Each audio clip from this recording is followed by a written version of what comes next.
Good morning to you. Welcome to Jam 316, the Family Hour Relationship Clinic. Today you have Dr. B and Dr. Yokabi Kamau. We are going to be treating your relationship issues, so you want to interact with us. Today we are talking about dealing with a narcissist, relationship red flags. Relationship red flags. We're talking about dealing with a narcissist. Who is a narcissist? You know, the people, literally, it's a medical condition, but I don't think most of us understand that it has to deal with a person with an inflated sense of self-importance. Somebody, you know, who puts themselves ahead of us. It is their plan that goes. It is whatever they decide, whatever they choose to say, whatever they choose to do, that is what will happen. So are you dealing with any person like that in your life? All right? Do you have somebody like that literally surrounding you and anywhere near you? So that is why we are here. And as James always says, the bench is out there. It is sanitized. Mtu anaingia moja moja. You keep social distancing. Talk to me, 20316. WhatsApp on 0786 316 316. We will be able to just get into that conversation and hopefully give you some clarity on the place that you are in your relationship today. All right, so I have Yokabi Kamau with me. How are you? I'm fine, thank you. How are you? All right, good morning. I hope that you're doing very well and that you're okay. Karibu sana on the Relationship Clinic. We're going to be talking to her about that. She's going to help us out. We are the two of us. Mimi ndio nurse. Mimi nafanya hizo kazi za kuangalia. You register with me and you talk to me, and then I will forward the things to her, and then she will answer our questions and things like that. The numbers to interact with me are 20316 as the SMS line, and 0786 316 316. Red flags in relationships. That's what we are looking at. There are some things that people begin to do. My friend, you need to run for your life. Yeah, and dealing with a narcissist.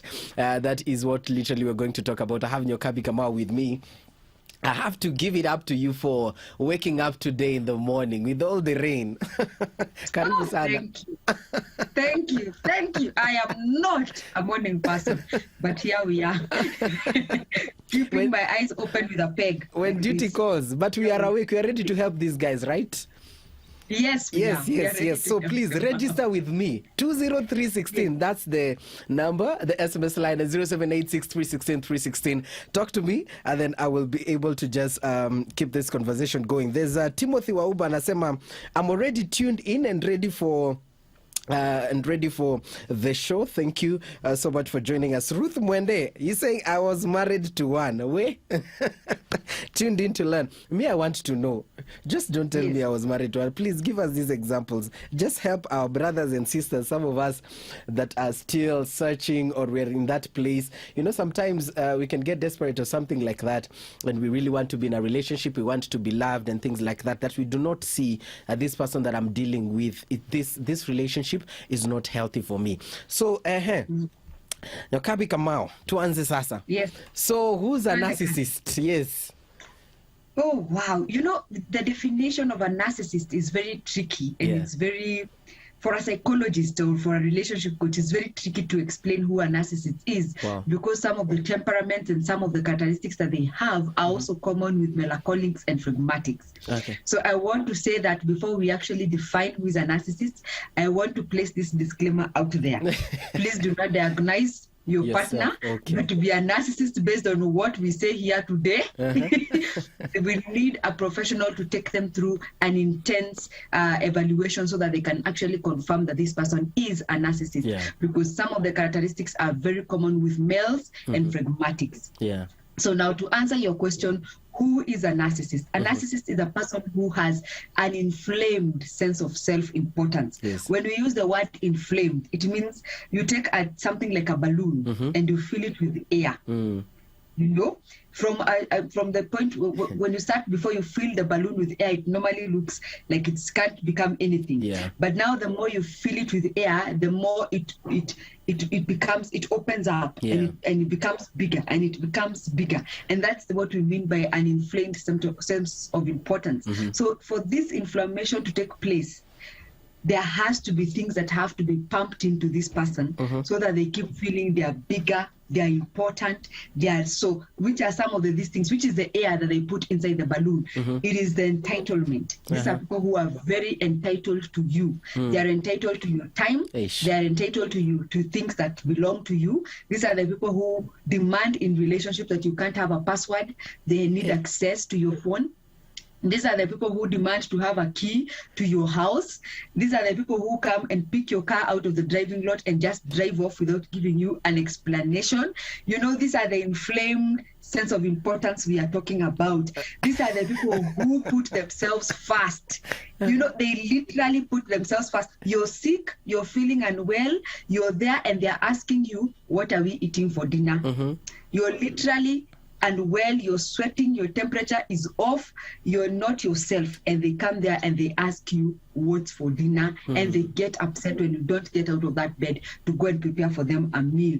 These are people who lack empathy. And when we talk about empathy, what are we talking about? We are talking about the ability to put yourself in somebody else's shoes and understand them. Whoa. And try to, to take into consideration what they are feeling and why they are feeling the way they are feeling. One example of a perfect example of somebody who lacks empathy is somebody who comes to a burial and starts talking about their own loss that happened 10 years ago. They don't take time to empathize with you. They don't take time to understand what you are going through. What you're going through is not important to them. What is important to them is their experience. So they're always taking the show away from you. They're always taking their attention away from you. These are the people who are very good at becoming emotionally abusive. That is who a narcissist is. They come there, they make you feel like there's something wrong with you. I don't know whether, Benjamin, you ever had a conversation with somebody and you ask them, why are you late? And by the end of that conversation, you're feeling like you are the one who was late, or your clock wasn't working, or you just don't know how to read time, or you have a misunderstanding of what time is because of how they responded. They don't take responsibility for their actions. It's always your fault. It's not me, it's you. I'm late because you did something. I don't know how I can do something that can make you be late. You know, they reward and punish if you do something to them. You know, if you do something to them, like, for example, if they expected you to take them somewhere and you don't show up, or for a reason you're not able to do it, they will punish you. They will make sure that you know that they are the ones who are the boss in this relationship. That is a narcissist. And now it's not on the moderate level. It's not at the level of a melancholic or a phlegmatic. It's on another level altogether. It is pushed a bit. It's not confidence, it's overconfidence. It's not arrogance, it's over arrogance. So everything is just on the extreme end. So that is what a narcissist is in the simplest way possible. All right. All right. That's very comprehensive. And I think we can begin seeing ourselves in those kind of issues. And most of the time, they come off as very smart people. They know what they're doing. They are very articulate and they can explain themselves very well. And they can paint a whole picture. That's why you can go to literally somebody and say, do you use this money in a wrong way? But they would not accept, and they will give you very good reasons and show you why you are the one that's curtailing this thing. Yes. Wow. Yes. That's the way they are. You know, there are people who, when I think about a narcissist, I wanted to understand what is it about them? Where do they get this thing from? And I discovered that because they feel they're smarter than everybody. They feel they know things better than you. They are the know-it-all kind of people. When you go to say something already, I shall object to correct you and to let you know what you're thinking is wrong. The way you're feeling is you've made it up in your mind. So because of that aspect, then they make a lot of effort to be smarter than you. They make to create this illusion that they are brighter than you. They understand the situation better than you. You know, they also use this thing of telling you, without me, you can't make it. I'm the most important person in your life, or you don't need the other person. You need me to come in and play a key role. So these are the things we are looking at in this person. And the reason why I say that is because melancholics are the same.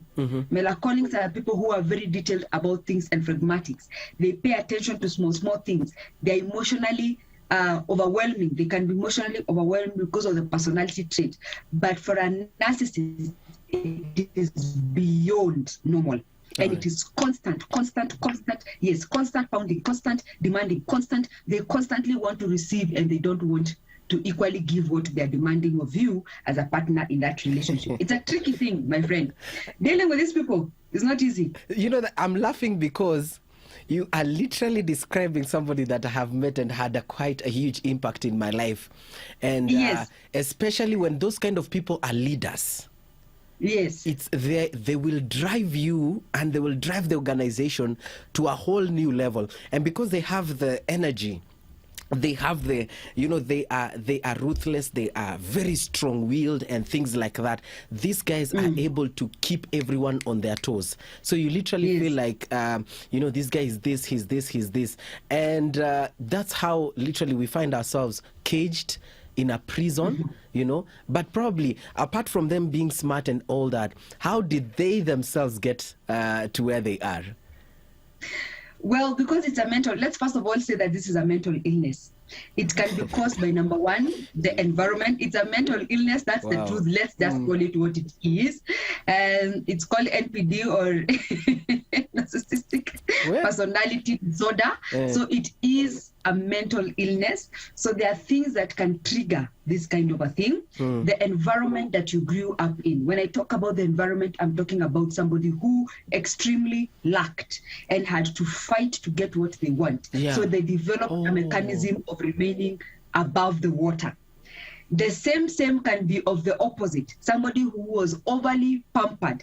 They believe that they have the right to have everything. They were told, oh, you're the smartest. They were awarded for coming last in class. They were given trophies for coming last in class. They had parents who, if you want a toy, they buy for you. They break the one they have and they get a new one. So these are people who develop this narcissistic tendency because they feel entitled. So it is grown in them. There's also studies that are saying it is genetic. You can inherit it from your parents.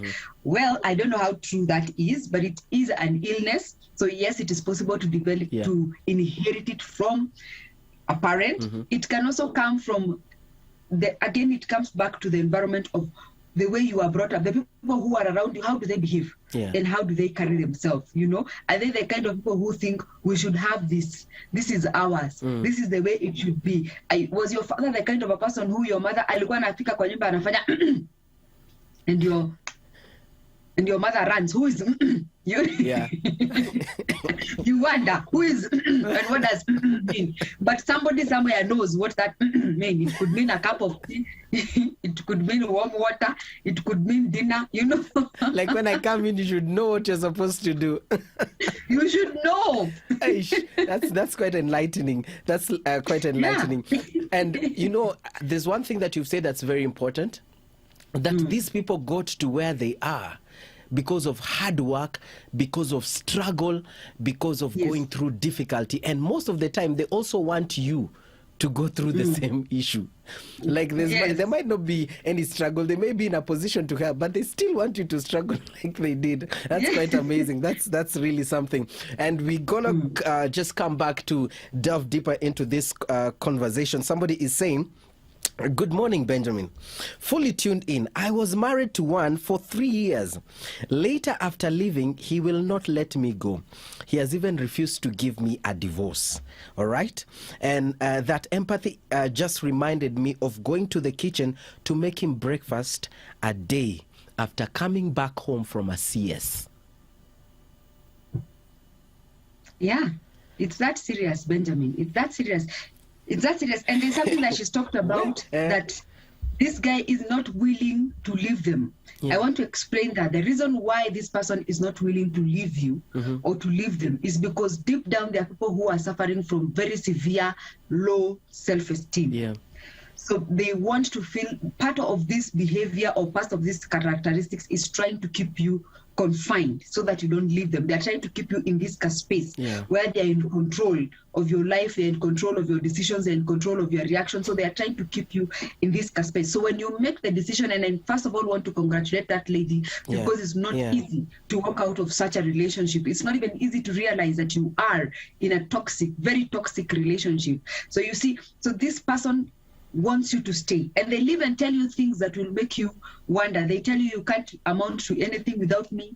You don't need anybody else. You know, I am your bread, I am your tea, I am your butter, and I am your show you examples of people who have left them and things did not go well for them. That's not true, and that's not your story. Yes. So these are the things. So these are the people who you have to be very careful with, especially if you're dating. Some of these red flags, they show up, but you don't take them seriously because you're in love. You're high on love. So you don't see, you just say, ata change to sianani love. Ata change, ata kusuffocate, na your love yake. You know, they first exactly. They first love you. That's the point. That's the point where I literally wanted us to start us from, that they are very nice in the beginning. When you're coming in, you will not even know there's anything. Actually, you'll admire them. Yes. Just talk about that. Now, I want to talk about that. What it's called love bombing. They love bomb you at the beginning of the relationship. I want you to understand that a narcissistic person is a predator. They look at them as a predator. So they are looking out for somebody who is craving to be loved, who is craving for a connection, who is craving for attention. And they come and feed that. They come and feed that desire that you have within yourself, and they overwhelm you with love, and even yourself at the back of your mind, you're thinking, I've known this guy for 2 weeks, how can he say he loves me? Hata wewe unajua there is a problem, you already can see the red flag, but because he's making you feel so important, so connected, so in tune with him, you want to keep feeding. You want to keep feeding from what he's giving you. So in the beginning, it's hard to actually identify that this is a problem. This is going to turn into something that it's not. And they study you. The reason why I use the word a predator is because even before they approach you, they have studied you. They have taken some time and looked at you as a person. They want to prey on people who also have very low self-esteem, so that when they tell you you're this and you're that, you're more likely to believe them. When they tell you nobody else can love you the way I love you, why would you think nobody else can love me the way you love? There's somebody who can probably love me better than you could ever, But because you don't have that self-esteem, you don't have that self-worth, you don't know who you are, you're depending on them to gratify you, to let you know who you are. So they take advantage of that. They feed you with that. And by the time before you know it, you're in a trap. Then the true self begins to come out. You call them and they tell you, oh, I'm in a meeting, I can't be able to pick your calls.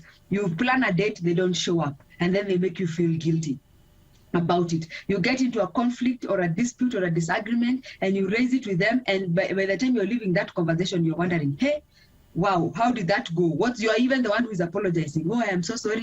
I should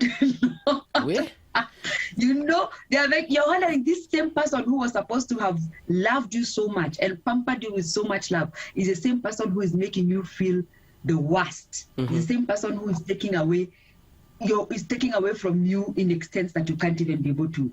So those are some of the things that you need to look out for, the red flags we are talking about, Benjamin. All right.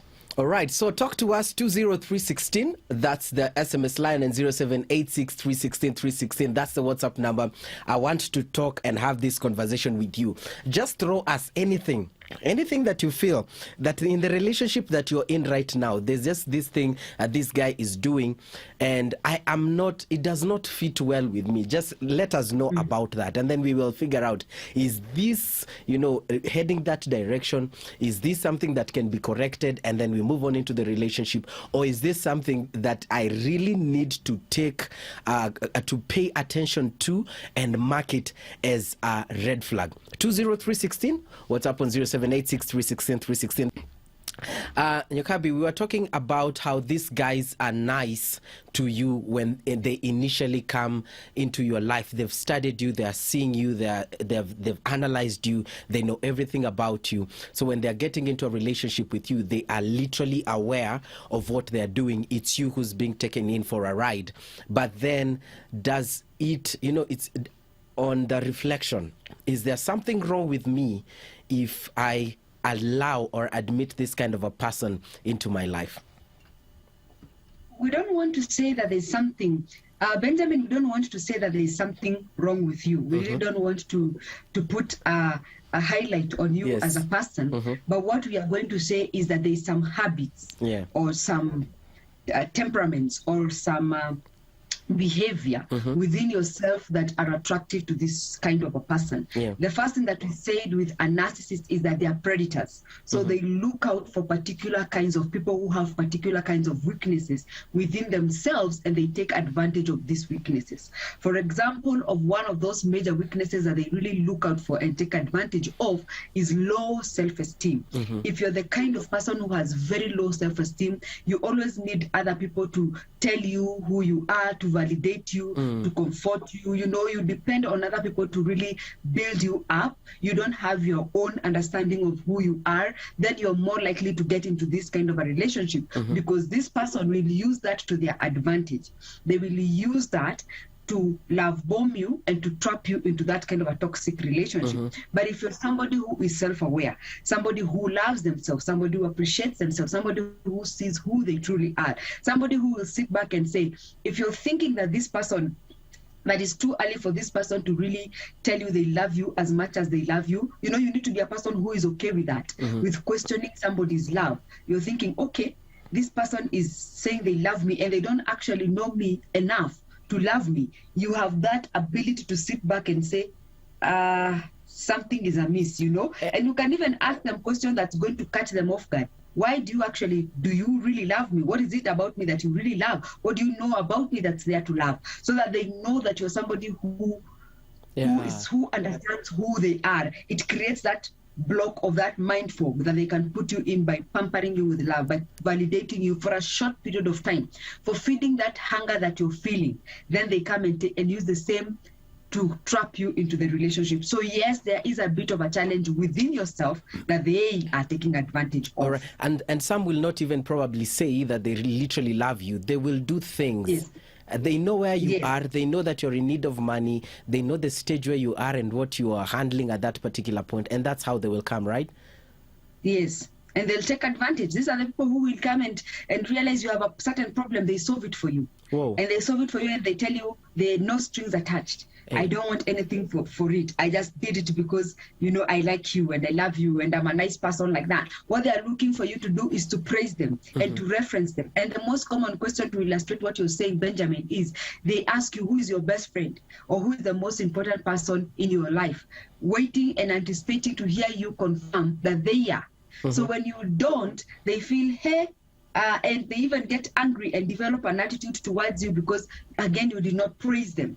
You did not confirm what they wanted. So they do things to get something out of you, but create this concept towards you that they are not. They don't want anything out of you, but they are demanding that you praise them. They are demanding that you recognize what they're doing for you. They are demanding that you keep them high up there, letting them know that, yes, I couldn't have paid my rent without you. I probably couldn't have paid my hospital bill without you. You know, those basic things. I could have taken my child to school without you. Those basic things that a friend should help you and not hold you by the throat about it. Oh, sorry to say, grab you by the balls because they did something for you. Yeah. All right. So I'm asking because some of the things that you keep on saying, some of us can relate with them because we are in a relationship with this kind of people. So there's probably my girlfriend does this, my spouse does this, the father of my children, this is how he speaks to the children. And so in that space, when we're dealing with this kind of things, when we are looking at you know, being with this person, being in a relationship with this person, so they exhibit a few, not all. Yes. And I think you said in the beginning that we are not supposed to use this information to you know, tag or say that my wife is this kind of a person and things like that. But how would you categorize such a person? They have, like, you know, 60% they're nice, but 40% of what we are talking about. Well, again, I'll go back to us saying that we need to involve a specialist to come in and actually diagnose this person officially or medically to be a narcissist, because, like I said, there are temperaments that are very close to those behaviors. And I gave those examples. If you look at the characteristics of melancholics and phlegmatics, you will find some of these things that are there. The need for details, the need for praise, the need for, you know, they have these needs that are natural. So what you're looking out for, even in that 40%, is how extra is it? How far? Yes. How far does it go? You know, does it get out? Does it leave you feeling, doubting yourself? Does it leave you questioning your sanity? Does it leave you feeling like you're losing your mind? So how extra is it? How far does it get out? Does it go for this person to feel that they're in control? How much praise do they need? You know, because there are people who sit, I don't know whether you've ever had an introduction with somebody and you've gone for a conversation or you're having a cup of coffee and this one person just keeps talking about themselves. Yeah. Oh, you know, I just sealed a $30 million contract the other day. You know, I did this, I did that, I achieved that. You know, my wife is this, my son is this. In fact, my son is a pilot and my daughter is a doctor, and that's all they're talking about. You know, the whole time. And the minute you say something like, "I bought a V8 the other day," they go like, "Oh yeah, I've driven that V8 for the last 2 years or so." But when you look at the actual story, there's no truth in it. What they are saying can't be backed up by their life. So you need to look at how extra is it. And they lie about simple things. You ask them where they are and they lie to you. Ushaiuliza mtu uko wapi, anakwambia niko town. Why do you lie about those things? It's not necessary. All right. So and then when you call them, yes. Just go on. When you call them out on that lie, when you call them out on that lie, these are the things we're talking about, the extras that go out that you need to look at. When you catch them in a lie, like for example, if I call you and I tell you I'm in town and then you ask me, why are you lying that you're in town? Or I tell you I grew up in Kilimani and I did not. And you ask them, why are you telling that person you grew up in Kilimani when we both know you grew up in Korogosho? You know, so why the lie? Then they get out and say, why do they need to know where I grew up? Where I grew up is none of their business. These are the things we want to look out for. The extras, the unnecessary, the pushing it beyond, stretching it completely out of content. That's what we are looking for. Yeah, so yes, it may be 40%, but that 40% is way overboard. All right. Yes. So the other thing is how is it, can that relationship be successful? How can we tame it? How do we go about that? Well, I want to say that it is possible to have a successful relationship with a narcissist if number one, you choose as a person, you choose to remain in that relationship. That's the first thing. You make a decision that, yes, I'm going to remain in this relationship. Or you're married to that person and you know you're people who don't believe in divorce. You're probably the wife of a pastor and you know the stigma that would come with it. You have no solution. You have no option. You have to stay. Umefungwa kabisa, huwezi toka. So now what we are going to do is that we are going to teach you some few tips that can help you actually survive in that relationship. Number one is that you need to come to terms with the person that person is. Stop trying to explain away their behavior. Stop trying to justify them. Come to terms with it and accept that is who they are. When you come to terms with something, you're more able to develop skills of how to deal with it. You know, when you realize you don't have legs, you will walk, you will use a wheelchair, or you will get clutches to get you from one point to the other. But if you're in denial that you don't have legs, you will get stuck there, but you will not move. You will not find a solution of how to get out of it. So the first thing to do when you're in such kind of a relationship is to actually accept and come to terms that this is the kind of a person that I'm living with. Number two is to break the spell and stop focusing on them. Stop focusing on their behavior. Stop focusing on what they are doing to you. You know, because there is very little, when I'm coaching about relationship, I always tell somebody, there is very little, Benjamin, you can do about me and my actions. Right? You cannot control what I decide to do and what I want to do. And you cannot control how I choose to treat you. But I can control how I respond to the way you choose to treat me. So you break out of that spell of focusing on them and thinking about them and trying to change them, trying to convince them that what they are doing is wrong. You know, it's a very tricky situation. Now, the other thing to do if you're in that kind of a relationship is to speak up for yourself. Do not be quiet.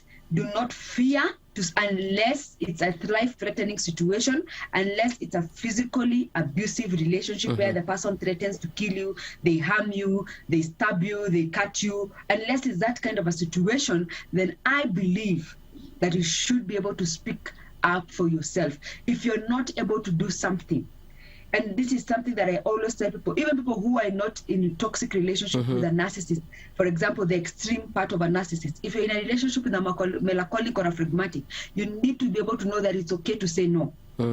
At this moment, I will not be able to do what you're asking me to do. And be okay with that. And own it and be comfortable. Because a relationship is about respecting your partner. And respecting your partner means accepting what they have told you. And moving on from that point. And that now brings me to the point of setting clear boundaries. With a narcissist, you have to set clear boundaries. You have to let them know. You can't criticize me all the time. You can't bring me down all the time. You don't need to bring me down for you to feel you're up there. You can be up there without bringing me down, right? You can be up there without kicking me in the groins. You need to set these boundaries. When it comes to issues of private property, such as phones, such access to your house, such as access to the car, such access to things that you own, including your own body, because a narcissist will use intimacy to manipulate you, right? So including your own bodies, you need to set very clear boundaries. No distortion, no confusion. Let this person know you cannot cross this line, and when you cross this line, it's not okay with me and it's an unacceptable behavior to me. Now, when you decide to take this journey, you must always expect the other person to push you back. So you must be very strong and very rigid and refuse to move, because they will not accept, because you're taking them out of their element. You're pulling them out of their comfort zone. The way they are used to dealing with you, you're refusing for them to deal with you the way they are used to. You're taking that control and that power away from them. So expect some resistance. Then when you experience this resistance, what do? You remain steadfast.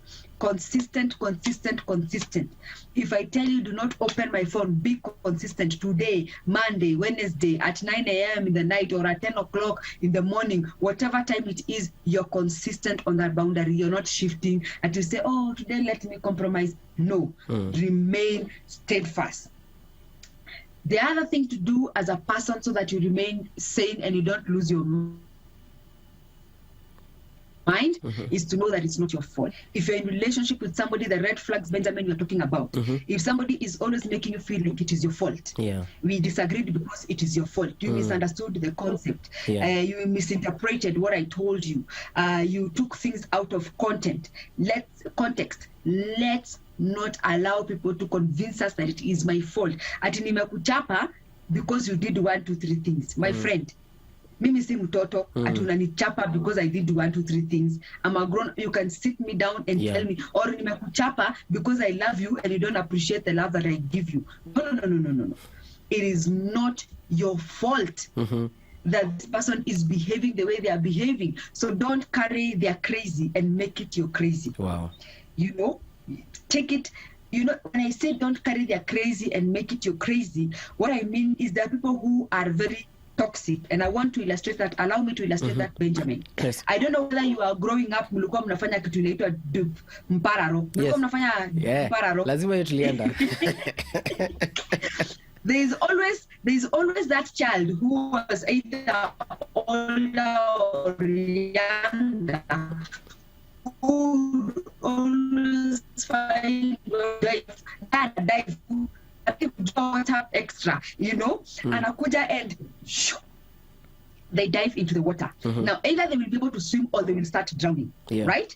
I want us to look at the person who starts drowning. If this child starts drowning, as the person who is on the other side, Benjamin, you have 2 or 3 options of how you can respond to the situation. You can decide to jump into the water and try to pull this person out. If you're a fool, that is what you will do. Why I say if you're a fool is because when somebody is drowning because of fear, they are very strong. So they will drown with you.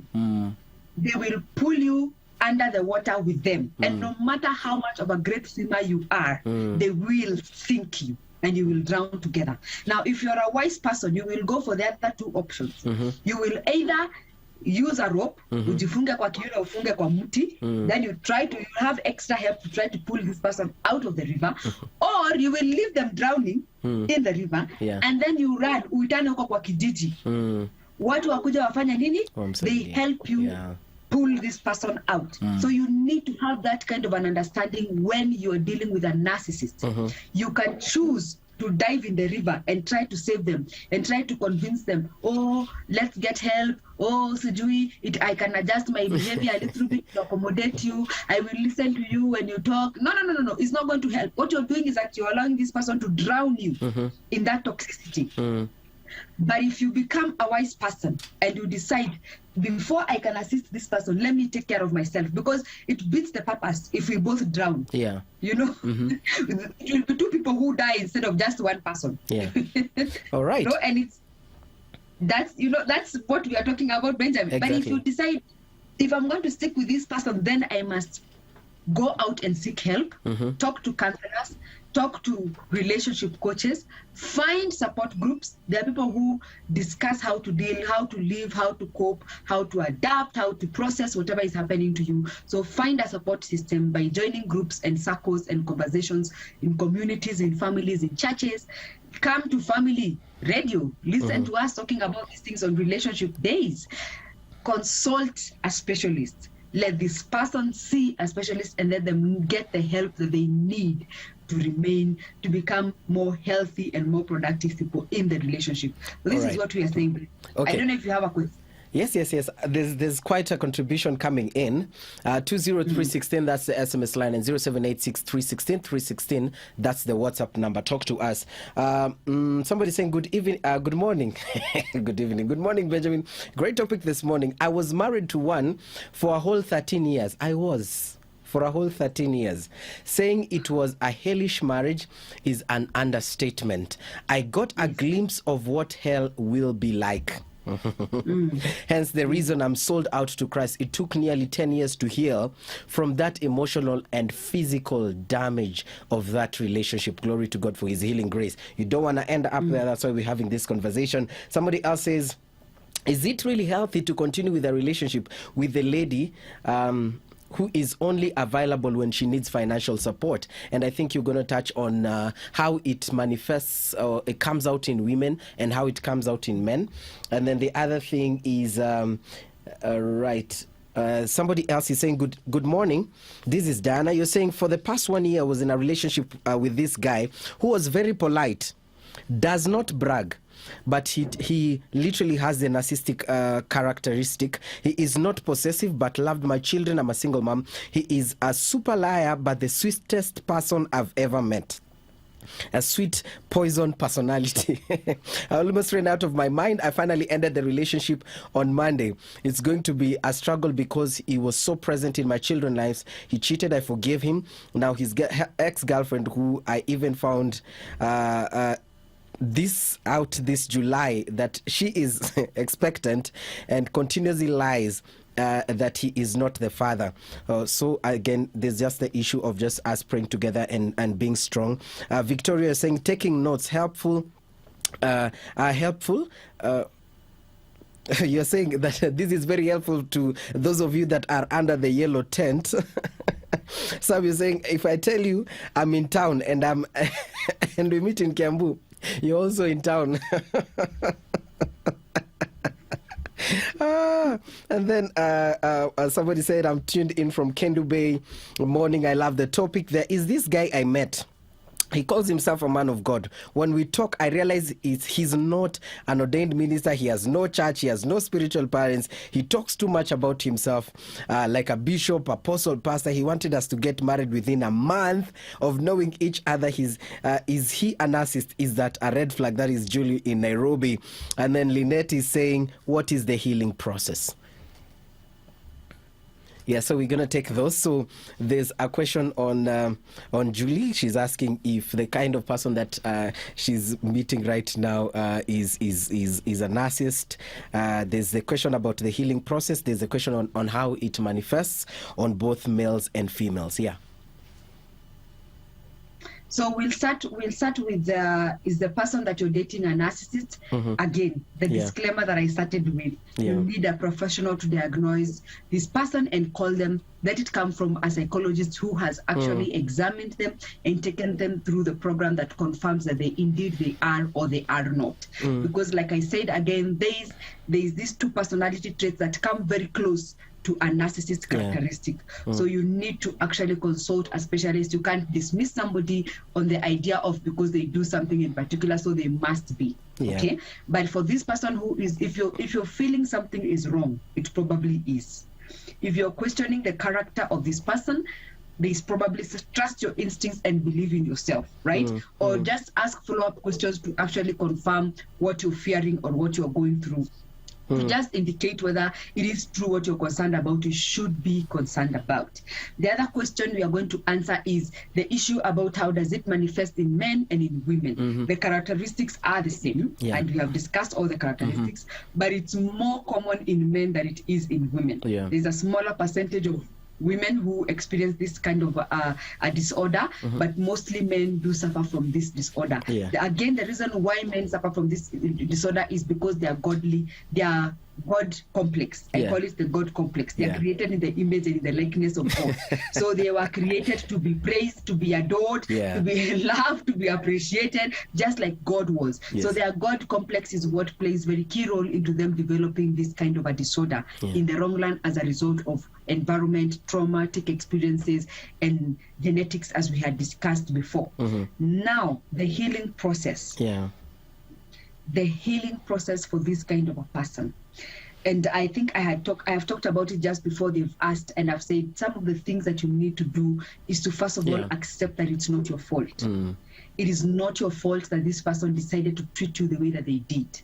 Because when somebody goes through any kind of abuse, whether it is physical, it is emotional, it is sexual, it's mental, it's spiritual, any kind of abuse. When you go through abuse, the first thing that you do is that you blame yourself.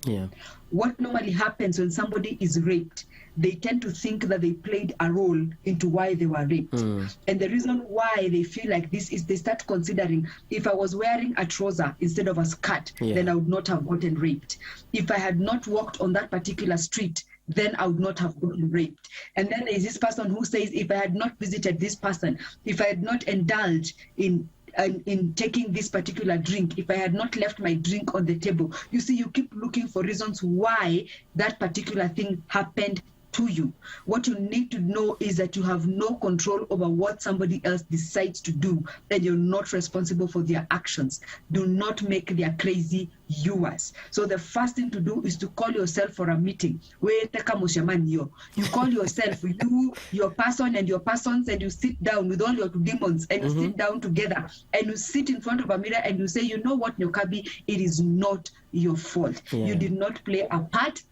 You did not catalyze, you did not give the wrong idea. And the reason why I have used rape, because it's one of the things that are very distorted. Because it's one of the things when you tell somebody, oh, this happened to me, they blame you and they stigmatize you.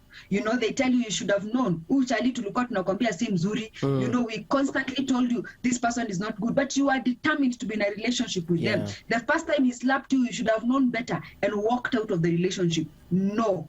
It is not your fault. You're not responsible for the actions of the other person. Once you come to terms with that, then you start going through the process of healing. And the thing about healing is not about the other person. The thing about forgiveness is not about the other person. Forgiveness benefits the giver and not the receiver. So when you forgive this person, you're the one who is going to benefit. Sorry, you can just take that again. Whether you're broken. Just take that again. We lost you for a second over there. Yes, I'm talking. Oh, there's somebody. Sorry, the internet is all right. There's somebody who's trying to call me, and they're the ones who are destabilizing my internet. Yeah. So I am, and I keep hanging up, and they keep calling. You see, it's the characteristics of. They want to tell you I'm seeing you on TV. Yeah. I hang up and I pick at you. So now what I'm saying is that forgiveness benefits you, the giver, and not the person who is receiving the forgiveness. Because when you forgive, it helps you to heal and to move forward. And by the way, when you talk about forgiveness, people always think about forgiving the other person. You always think about the person who wronged you. You also need to forgive yourself. Because as a human being, you naturally tend to blame yourself for things. You tend to take responsibility subconsciously. You take responsibility. You say, I should have known the red flags. I should have known better. because you hold yourself at a high esteem. So you start by forgiving yourself before you can even extend the forgiveness to the other person. Yeah. Then you extend the forgiveness to them, and you go through the process of forgiveness. And the process of forgiveness is like the process of grief. Mm-hmm. You first of all have to accept, come to terms. You have to be angry. You have to be in denial. You have to go through those steps, and you have to go through them. You can't pass them. You can't pass by them. You can't send a shout out. You can't send a hashtag. You have to go through those 5 steps so that you actually get to a place where your heart is relieved. And when you experience true forgiveness, and true forgiveness is Nyokabi doesn't bother you anymore. Yeah. When you see me, it doesn't take you back to that situation. It doesn't take you back to that place. It doesn't remind you. You don't see somebody else with the characteristics of Nyokabi and you associate them with your pain. Yeah. You don't connect them with your pain. Now that is when you know you have experienced true forgiveness. Wow. And naturally, healing will begin to fill your life. And let me say this, because this is a Christian station, ask God to help you to forgive. Some of the things we think at now, how do I forgive? Where do I start? Just ask God to help you to forgive. Tell him, you know what, Lord, I don't know how to forgive this person. I have no idea where to start. Because what they did to me, hata wewe Mungu unaweza kasirika. Even you as God, anaweza kukasirisha mbaya tena. But help me to forgive them so that I can become a better person and not turn out to be a toxic person as well to somebody else. So that's the healing process for me in an ideal situation. But if you're not able to do that on your own, that's an ideal situation, kindly consult someone who can be able to work with you. Please talk to a counselor. And when I talk about counselors, I'm not talking about Pastors Benjamin.